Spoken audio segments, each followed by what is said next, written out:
providence.com. I just want to remind you that the information provided during this event is for educational purposes only. It is not intended, nor is it implied to be a substitute for professional medical advice. Always consult your healthcare provider to determine the appropriateness of the information for your own situation. If you have any questions regarding medical conditions or treatment plans, please consult your physician. Participating in this event with this clinician does not create a physician-patient relationship. Now that we have that out of the way, thank you all for joining us. And today, joining me is Dr. Robin Henderson.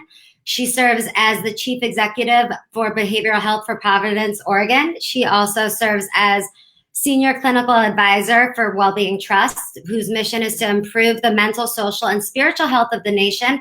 In this role, she provides clinical oversight for investments in programming, ensuring they are consistent with the mission and values of both organizations. And now that we have that, thank you so much for being here, Dr. Henderson. So we had talked about doing a Facebook Live. We actually did a Facebook Live a few weeks ago talking about grief. And then we talked about doing a Facebook Live sort of as the, I guess, momentum of COVID-19 started to progress. And that was about a week and a half ago. And so much has now changed. We were just talking about this earlier. So I guess to start off, one thing I've noticed is that we're all being affected by this, but it seems like we're all being affected by this differently. Is there a normal way to react to this and have this impact us? The short answer is no. There is no normal way, because this has really never happened in any of our lifetime. To have a global shutdown, to have all of our students all across the country be out of school for an indefinite period of time. This has never happened. We've seen pockets of this, and we have some modeling that we can do after like a natural disaster. But even then, natural disasters bring other consequences that allow for different types of esprit de corps to develop, and people come together. And in this event, we can't come together in the same ways we're used to. So there's really not a normal way to respond. You actually kind of touched upon something I was going to touch upon later, but I do feel like we keep hearing stay home, and we have to isolate.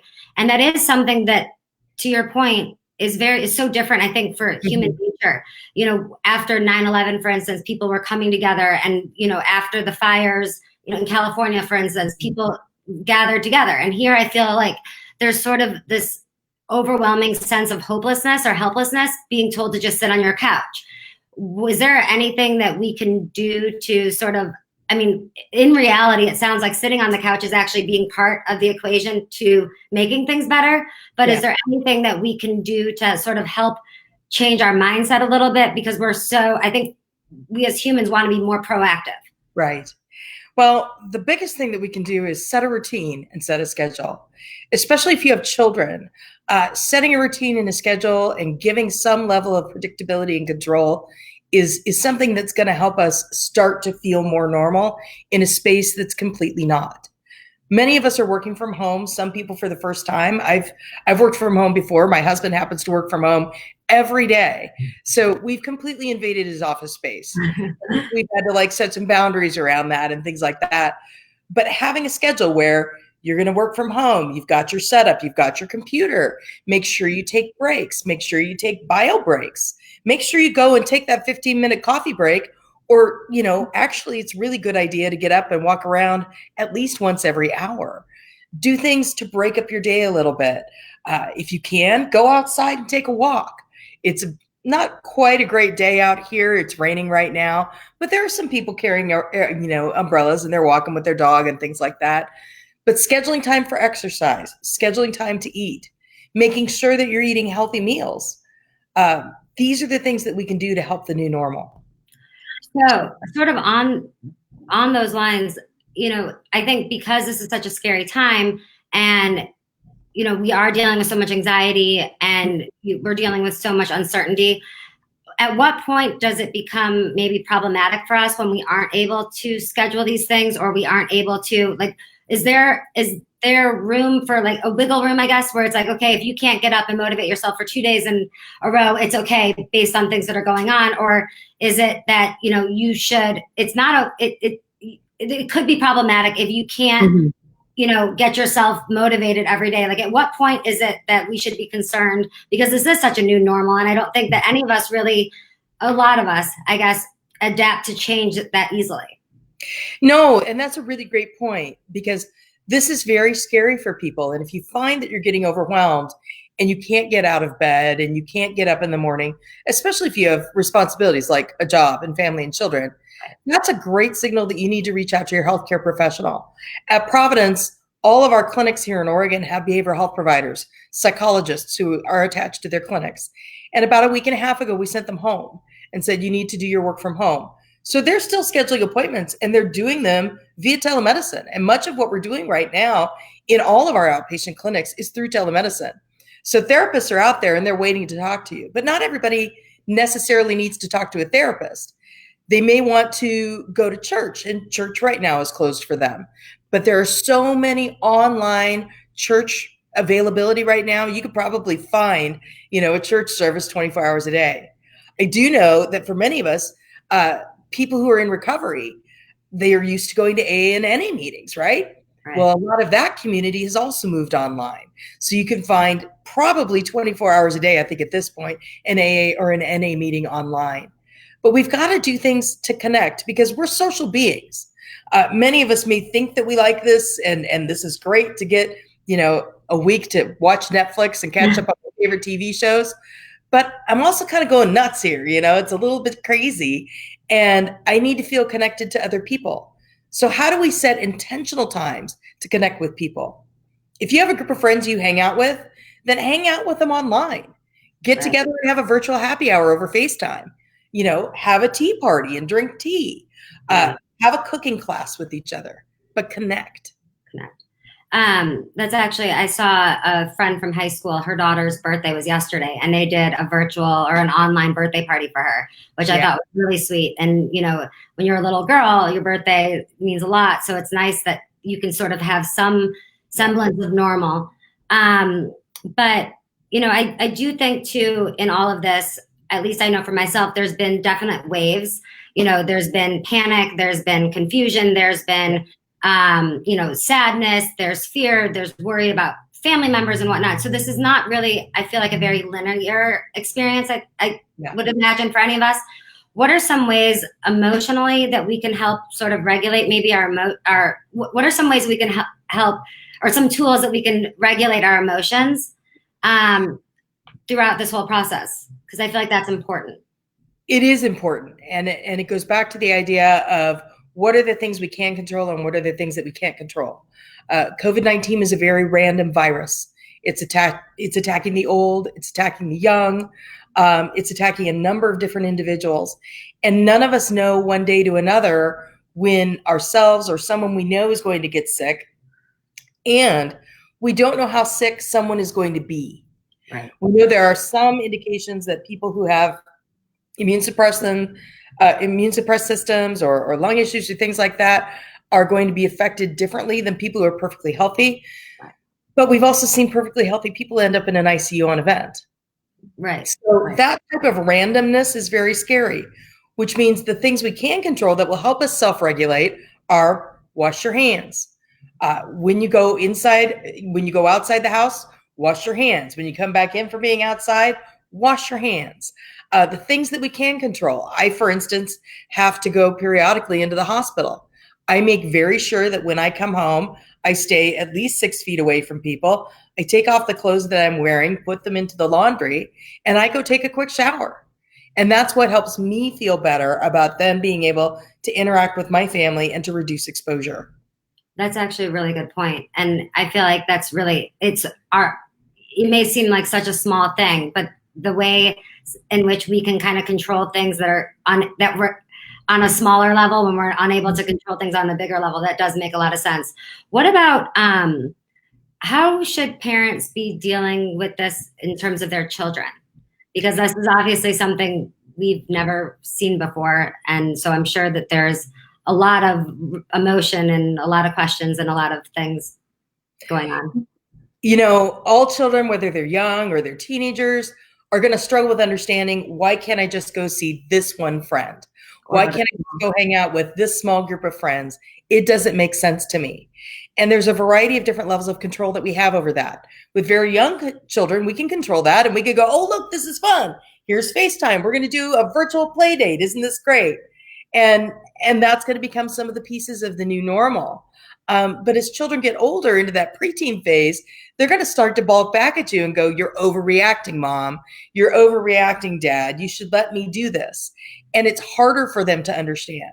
So as it becomes harder for them to understand, it becomes more important to help them understand the impact that social distancing can have on reducing the pandemic, and to be able to show them some of the computer modeling and some of the graphics that are out there on the CDC website and on other websites that really show, if we take this 2 weeks or however long this period of time is, and we stay here in this house, not only are we protecting ourselves, but we're protecting everybody we come in contact with.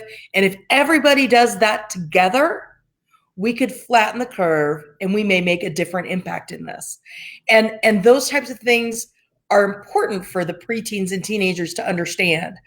We had a lot of those conversations at my house this weekend with the teenagers who live here, and talked a lot about how, yes, this is disruptive, and yes, you're really healthy, but the reality is you could be a vector. And helping teenagers understand what it means to be a vector really started to affect their understanding of how they could hurt someone else. You actually bring up the point about how, being part of, by doing these 2 weeks, we could be a part of the bigger cure. Mm-hmm. What about the people that don't seem to want to necessarily follow the rules, or they feel like they can go out and, for instance, this weekend at the beach here in LA, people were, it was as if it was July 4th. And I keep seeing a lot of people on social media being so upset, and I understand it. I get the frustration that people feel about it. But I also feel like during this time when we're almost sort of vulnerable already, the taking on that sort of negative emotion might not be the best for us. But how do you deal with people, even people that you may know that don't seem to think that this is a big deal? Is there any way that you can advise? Well, in Oregon, those people are going to be facing a Class C misdemeanor because Oregon has just enacted very strict guidelines around who can be out, where you can be, what you can be doing, and what businesses can be open. Now, we'd already enacted you need to stay 6 feet away from each other. We suggest you do this.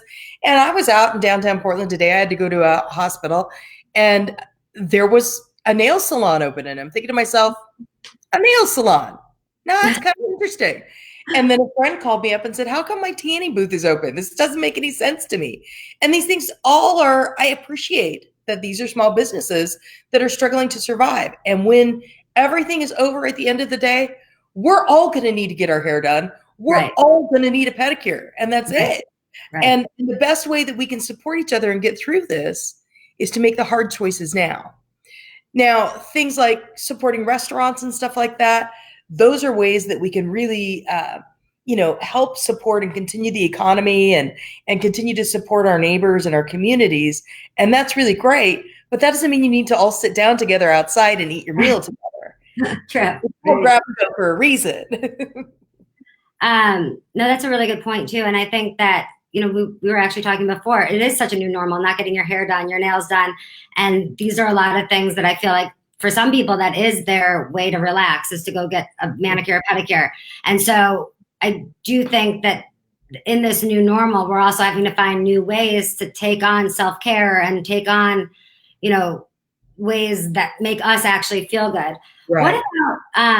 What advice would you give to people, in this day and age, people have extended family that is long distance, for instance, or even aging parents. What advice would you give to people who may be worried about family members, and again, due to social distancing, they may not be able to be in contact with them? And some of them may actually not even be that tech savvy too. So how do you deal with that sort of, that unknown? Even though they may not be able to FaceTime, most elders, most seniors can text, and many of them are actually good at it. Over the weekend, my 90-year-old mother is staying alone in another town, and the television set has some type of remote that was very complicated. So I went out online and I found a tutorial on YouTube and I sent it to my mother and she was able to watch television again, right? So it's things like that. Yeah. Figuring out, what is it that you need today, Mom? What do you need so that you can be comfortable? What kind of connection do you need? What can we do for you while you're in this period of isolation? Those are important. We need to reach out to our seniors. Another great thing, Grandma and Grandpa love to read stories. So if you have young children, asking Grandma and Grandpa to schedule, hey, 9 a.m. is story time. And Grandma and Grandpa are going to read you a story or tell you a story or whatever. It really gets them engaged in being an important part of a child's life while that child is at home. It gives them a comforting presence of Grandma and Grandpa who doesn't love Grandma and Grandpa? They're kind of like warm cocoa, right? With whipped cream and sprinkles. And it's part of the comfort that we wrap ourselves in. But when you talk about self-care, we've got to develop some new self-care rituals. Maybe my new self-care is I'm going to take a bubble bath every day and I'm going to have a cup of chamomile tea or whatever it is that I might drink at that point. But we've got to figure out some other ways to take care of ourselves during this tough time. Yeah, no, definitely. You actually, when you were saying checking in with like your parents and stuff, you brought up a good point. What are some questions, I guess, that we should be asking maybe ourselves or others in terms of what you said, what do you need today? Like, are there some questions that maybe we could all write down and sort of have a checklist, I guess, to make sure that the people that we care about are really feeling like they're heard and that they feel connected to us during this time? Are there questions or ways that we can like check in with ourselves, but then also check in with others to make sure that they're okay? Kind of getting grounded with ourselves. It's the idea of, when I think about it, how am I feeling today? What's my mindset? Am I in a good mood? Am I in a bad mood? If I'm in a bad mood, what's that about? Maybe I'm frustrated because I'm stuck at home. Well, I need to reframe that and start thinking about the fact that I get to be safe at home today. Right. I get to be safe at home and keep my family safe. If I'm getting scared about getting sick, and that may be something that happens for someone, happens for a lot of people. Well, if I get sick, I'm going to self-isolate. I'm going to wash my hands and I'm going to decrease the chances that I'm going to be exposed. One of the especially scary populations right now, though, are our healthcare workers. Our Right. healthcare workers are on the front line. And for them, they're literally running into the fire right now and putting their lives on the line for all of us. So as somebody who may not be in healthcare, making sure that you take that opportunity to thank healthcare workers for their service, to think about the things that you could do to brighten their day. I mean, we're all talking about masks and all these other things that we could donate, but you know what a lot of healthcare workers could use right now? Thank you. Toilet paper, people. Toilet paper. Toilet paper. Think of all the things that when you get off shift and you're going home, Right. bag of groceries, there's not much left some days on the store shelves. No, that's very true. You to donate those types of opportunities. At Providence, we've had a lot of opportunities come from restaurants and hotels who've donated different types of experiences for our healthcare workers when life comes back to normal. And we'll see that people get those things. But in real time right now, there are some things that we could do right now today. And that does go to that idea of when you wake up in that panic of, I only have 10 cans of beans. What am I going to do? I usually have 15, but I've only got 10. And reminding yourself that, I have enough for today. I have enough for right now. And I'm going to make my shopping list. And when I see that there's a wall of beans, I'll take 2 cans because somebody else may need 2 cans too. Right. Right. No, that's, yeah. I went over the weekend to a local Fred Meyer and there was a pallet on the floor with toilet paper on it. And the fascinating thing was, here was everybody walking up, and some people needed toilet paper, so they took a package, and many people didn't, so they didn't. And we're starting to get back and settle into that normal of, it's going to be okay. We're going to all get through this together. Because yes, things are shutting down, but everywhere things are shutting down, we're making sure that essential services are available. We know that we have to have gas stations so that healthcare workers can get to the hospital and work. Right. We know that we have to have grocery stores for all the same reasons. Right. It's going to be okay, but it's going to be tough. One last question. What about how this could be triggering, or could this be triggering PTSD in people? And if so, what are the signs of that? Definitely. For people who have experienced trauma in their life, much of what is going on, the panic, the lack of control, can definitely be triggering your PTSD.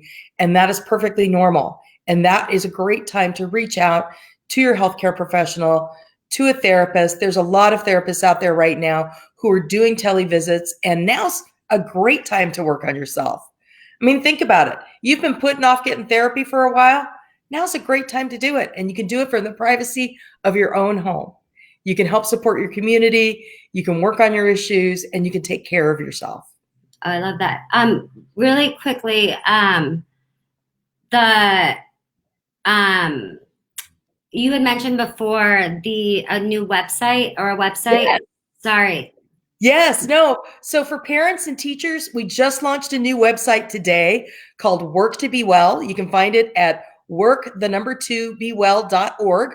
And on that website, we have all kinds of resources for teenagers and middle school students who are curious about how they can stay well, what they can do to be positive. It's got great examples that other groups have done, challenges you could do with your friends online, like the wellness challenge, like how to be well, all other types of things like that. It's got video messages from celebrities and influencers. But for teachers, it's also got curriculum about how to teach kids to recognize the signs of anxiety, depression, how to engage in self-care, and how really to respond to a friend when they're in crisis using eCPR. Those types of things are really great opportunities that we have for our youth and also for teachers who are going to be in this digital space for a while. Providence and the Wellbeing Trust and #ICanHelp have made those resources available for free, and we want people to take advantage of them. So check out our website, give us some feedback. You will see blog capabilities coming up there so that we can be more interactive, but we had to get started somewhere, and now seemed like a great time to do it. Sounds like a perfect time to get started with it. And I'll also share it on her feed for anybody who's tuning in from my side of things. And then also just a reminder, Doctor Day is on March 30th. And I guess if you want to send in a video to thank doctors, you can by sending it. It's socialmedia.requests@providence.org. To thank a healthcare worker, which I think all of us are incredibly grateful to right now for everything that they've been doing on the front lines and, really being sort of the real heroes of all of this right now.